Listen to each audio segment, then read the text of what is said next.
There are two, count them two, very distinct ways of experiencing God, traditionally speaking. Stick with me here. I teach it this way because for me, this is what finally, when I got this visual, and it was actually inspired by Hildegard von Bingen, who I'm going to talk about later, I really understood it. So picture this. There is this big, huge, gigantic circle, and it's up in the sky. And this big circle up in the sky represents God, usually with a very impressive beard. And way down here is a little circle that represents me or us. Stick with me. Stick with me. Okay? And because this big circle above, and God is above us, it's naturally hierarchical and male, and very much outside of us humans. This is one type of experiencing, one way of experiencing God. And the folks down here in the small circle experience God in that way of separation. I want to be very clear. There are three monotheistic faiths, Judaism, Christianity, and Islam, that believe and revere the majesty of the divine or Godhead, if you will, separate from. That's the theology. And I want to be very clear. For many people, that's actually comforting, and that's a good thing. So there's nothing here but love. That's one way of experiencing God, that God is outside of ourselves. We're living our lives, and God is sort of up here. And for many people, that is comforting, and that is to be respected. This is, again, the monotheistic model. God's up there, we're down here. I speak from experience as a former Catholic, that is how I initially experienced God. And for me, personally, he didn't always pick up the phone when I called. That was my experience. I don't know about any of you, but I don't like being ghosted or ignored. The relationship really depended largely on his mood, essentially. And it didn't matter how much I tap danced and did my own little thing to try to get his attention. Sometimes I felt ignored. That was my personal experience of the monotheistic teaching of the divine. After much searching, I found this teaching. This teaching is different. In the second model, you have the same big circle that represents God. However, what is different about it is that the little circle that represents you and I is smack dab in the middle of this big circle of God. God is no longer hierarchical or outside of us. God is no longer separate in any way. God's spirit, love source, whatever word works for you, is smack dab in the middle of all of it and is all of it. And in this model, because all of us, in our various magnificent identities, this model is, to me, comforting because God becomes non-gendered. Women and girls and non-binary folk can see ourselves in this model because God is no longer a he, right? So in this experience, and this is a very Eastern view of the divine. So there's the monotheistic that tends to be more Western in its thought, but ancient Eastern tradition is much more this second model. So in this second model, not only does God or Spirit take my calls, but I have it on speed dial. No ghosting allowed. It's so great. It's so great. So one of the things to note is that in the second model, it is the model of the mystical versions of the three Abrahamic faiths I just mentioned. So in this second model, this big circle, we're all in it, the Kabbalah, which is the mystical aspect of Judaism, that's in the second model, the big circle. The experience of the mystical Christianity, or the original teachings of Jesus of Nazareth, the mystical teachings of Christianity, is in the second big model. The Sufism, which is largely believed to be the mystical version of Islam, is in the second version of the experience of the divine. And guess what? It is also in New Thought. The model, the second model is New Thought, is our New Thought teaching. We subscribe very much to this idea. And so one of the things that is so beautiful about this second idea, this second circle, one might call it universal spirituality, if you will, is that it incorporates modern science. And science now proves, I spoke a little bit about this last week, the oneness and the connection of all of life, which is very important to our metaphysical teaching. The 12th century mystic Hildegard von Bingen wrote, "A wheel was shown to me, wonderful to behold, divinity in its omniscience and omnipotence, like a wheel, a circle, a wholeness. God hugs you. You are encircled by the arms of the mystery of God." That is the mystical idea of the relationship we have with the divine. And so I ask you, is there any place within yourself, maybe even in this moment you're realizing it's been unconscious, where you, and sometimes it's in different areas of life, where, especially if you grew up in a Judeo-Christian background, you default unconsciously to placing God or the God of your understanding outside of yourself. Or you place your good out of reach, outside of yourself, is another way of looking at that and thinking about that idea. Is there any place in your own life where you can maybe point to, oh yeah, in that area of my life, maybe it's relationships, maybe it's creative expression, maybe it's prosperity, abundance, maybe it's your own relationship with spirit. Is there any area, creative expression, where you have placed God or your good outside of yourself and it's separate? And there is in that, the way that that will feel in your body is a reaching for. Do you see my body's automatically doing? It's a reaching for out here. It's something to get out here rather than recognizing that everything is already within, and this work that we do here is simply to peel back the layers and unveil the truth that is already within us. But we're humans. And many of us spent childhoods and maybe even early adulthoods, seeking, reaching outside of ourselves. I have come to learn for myself that it takes courage and strength to declare the oneness with the divine. It's very easy to say, isn't it? It's very easy to say we're all one. Very simple. And what I want to plant, the seed I want to plant for all of you, is that in order to deepen your experience of oneness on the planet and in your experience of life, it requires courage. It requires strength to declare your oneness with the divine. It requires a deep sense of worthiness to decide to place ourselves in every area of our lives within the one big circle. Because when we do that, we are automatically in a place where we recognize that we are co-creating with the divine. We are always co-creating with the divine. And sometimes what we co-create are things that maybe we don't care for and we want to shift and change.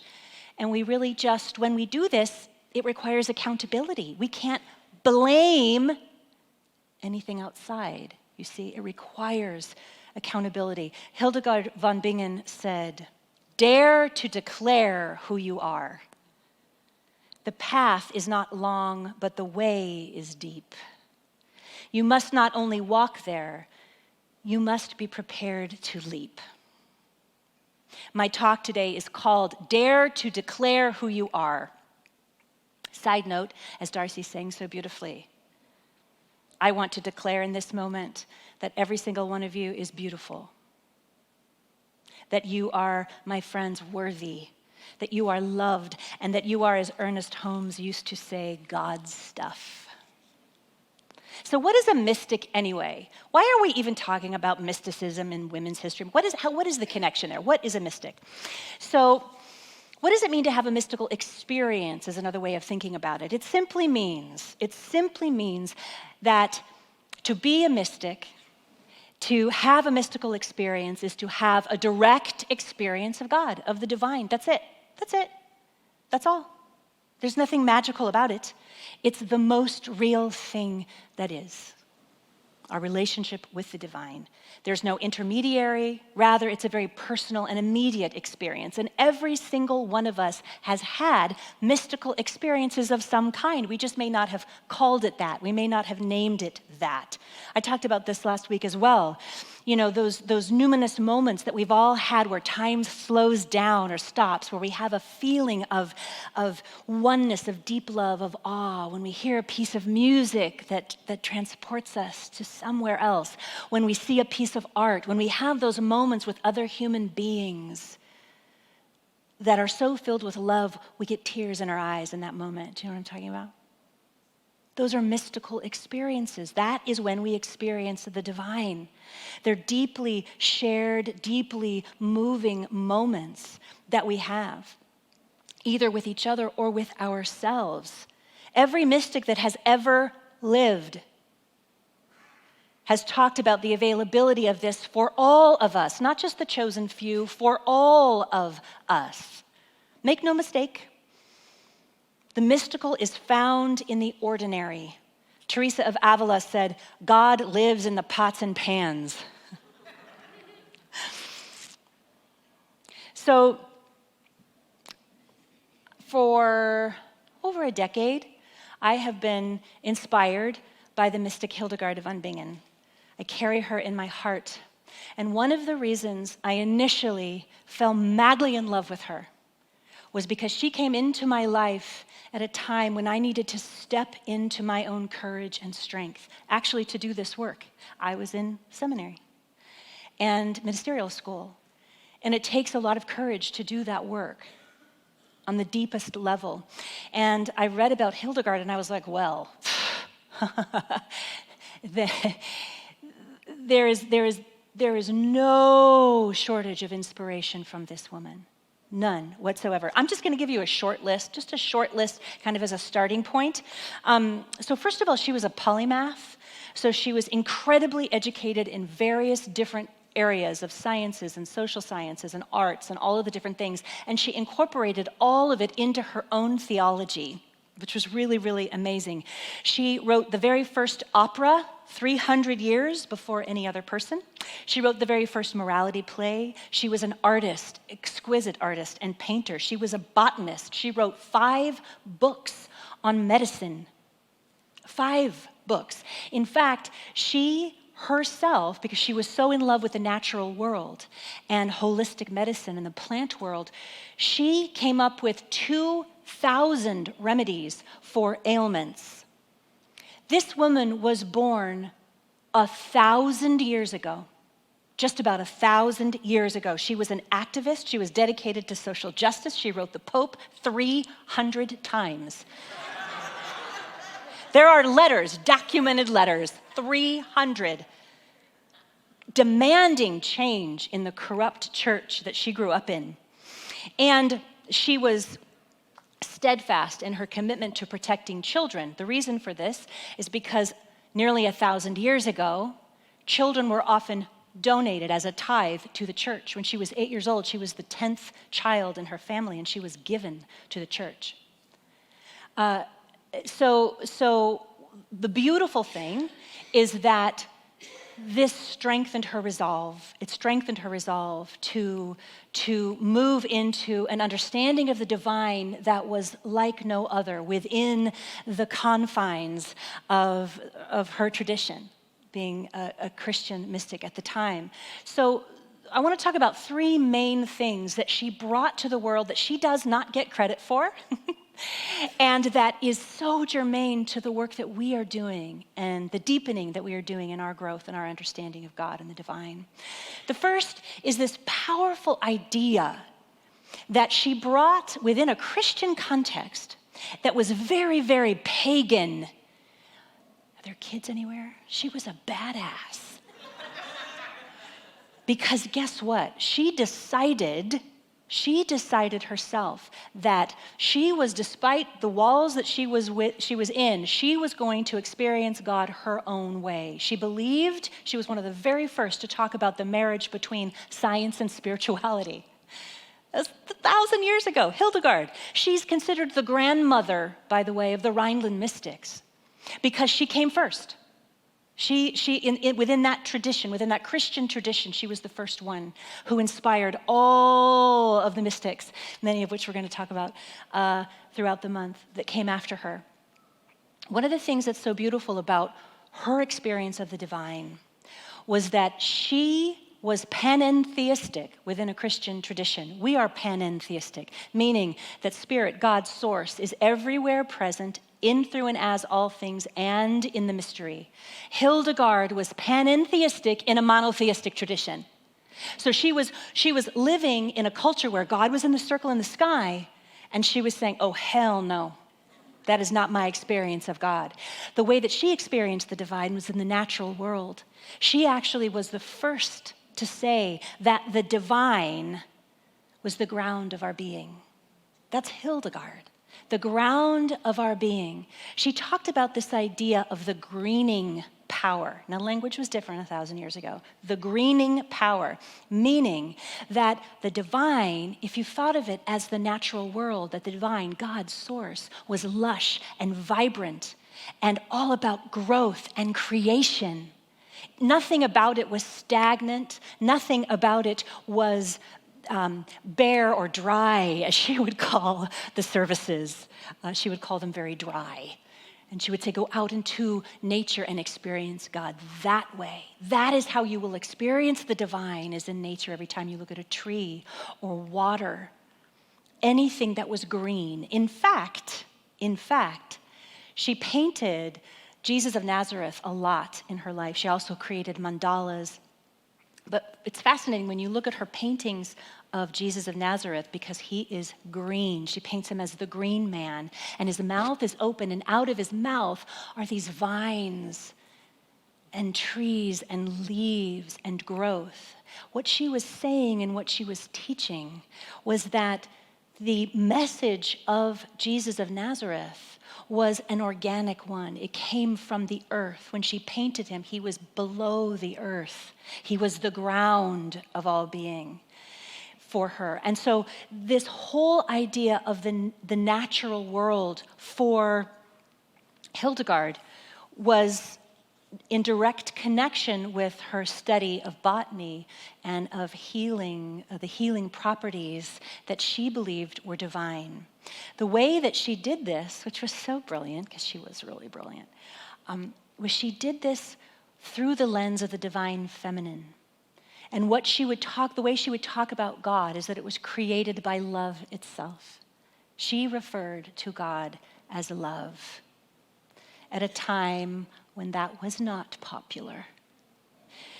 She wrote, "The Holy Spirit is the life of all creatures. God is life to the fullest, and God lives in every created thing." It's very Hildegard. God lives in every created thing. And so this panentheistic view, here is this woman living in this abbey for her whole life, from the time she's 8 to the time she's 42. And when she's 42, she gets a message in prayer to write everything down. Like many people, she had a renaissance, if you will, a second career, if you will, like many of us in our 40s and 50s. As many women do and have done historically. So at 42, she starts writing everything down, and her writing is absolutely prolific, and it's so brilliant, and it's so filled with heresy that she is regularly called to answer to all of these things that she's talking about that nobody was talking about, and it's considered very heretical. And she was so brilliant that she would argue with these abbots, and her arguments were so interesting that they didn't kill her. They decided to let her preach. at a time when women were considered, in most cases, property. She was allowed to preach, and preach she did. She went everywhere, and she shared this word, this idea that was so different from the church of the day. She taught mystical Christianity. She taught that we are co-creators of the divine and that we participate in the natural world. So I invite you to take this energy of Hildegard with you this week and think about when you're outside, even if you go to your mailbox or you're driving, just stop for a moment and recognize that every time we see nature, we are seeing the divine. We are seeing God. This is a mystical connection. This is a mystical thing. Another thing that I'm so moved by with Hildegard was her commitment to social justice. She wrote, "There are two aspects to humanity: the singing of praise to God and the doing of good works." The doing of good works. If you've been around here for any length of time, you've heard the phrase treat or pray and move your feet from Ernest Holmes. This is exactly what she was talking about, hence her 300 written letters to the Vatican, to the Pope. At one point, the Pope of the day made this comment. Essentially, yes, she's annoying, but listen to what she is saying. She was so committed to protecting children that she escaped at one point with all of these young girls, and she created her own abbey, and she was the abbess, and she taught all of them her creation spirituality theology, basically is what it was, which is completely connected to earth-based traditions and the mystical aspect of the divine feminine. She brought this activism out into the world at a time when people could be killed for speaking up. And she just was brave. She was brave when she saw injustice. She named it. She shined the light on it in every way that she possibly could. And not only that, but she set that example for generations after her. Generations after her did that very thing. And so I invite you this week, where can you speak up about something? Where? Even if it's to one other person. Who could you write a letter to? How much time do you have? So let's bring this energy of Hildegard into our week as well and do something about the things we complain about. Do something about the things we complain about. There's always a phone call to a representative. There's a letter. We have all kinds of things here in this community. We have an amazing social justice ministry that does all kinds of things. You can check it out on the website.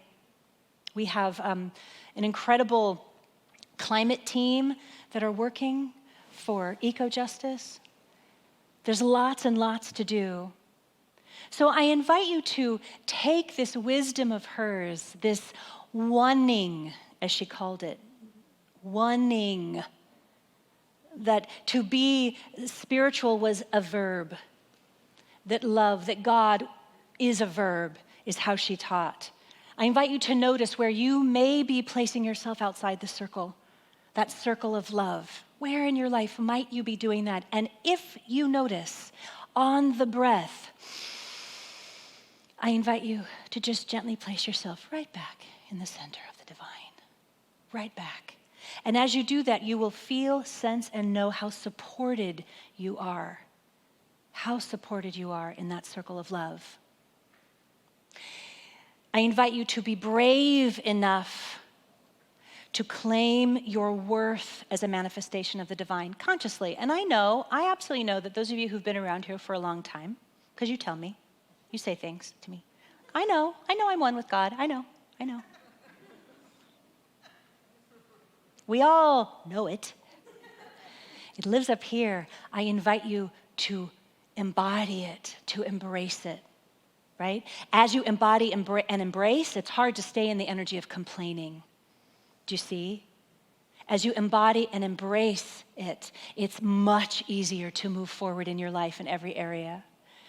So also, I invite you just to take note of the natural world, the greening of things, and let that bubble up in you as a way of reverence and respect for Mother Earth, for the ground of our being. One of my favorite spiritual practices, I walk around here a lot, and I love to have this experience of the greening of things, meaning that as you walk, it's a walking with the recognition that the ground that you're walking on is divine and the air you breathe is spirit itself. I invite you into that conscious practice. And then again, the activation of our teaching. The activation of our teaching means taking social action where you feel called to do that. Write those letters, join those groups, move your feet, and recognize the direct relationship, as Hildegard taught 1,000 years ago, that we have with spirit. Hi, friends. Thank you so much for watching, and I hope that this message supported you. We are a nonprofit, and we do all of this based solely on the gifts that you give. No amount is too small or too large. You can text to give. You can go online and check out our website. We're doing so much. You can give that way. Thank you so much for being here, for being a part of this community, and for supporting this message of bringing more light, more love, and spirit-led social action out into the world. Thank you. You're loved. So loved.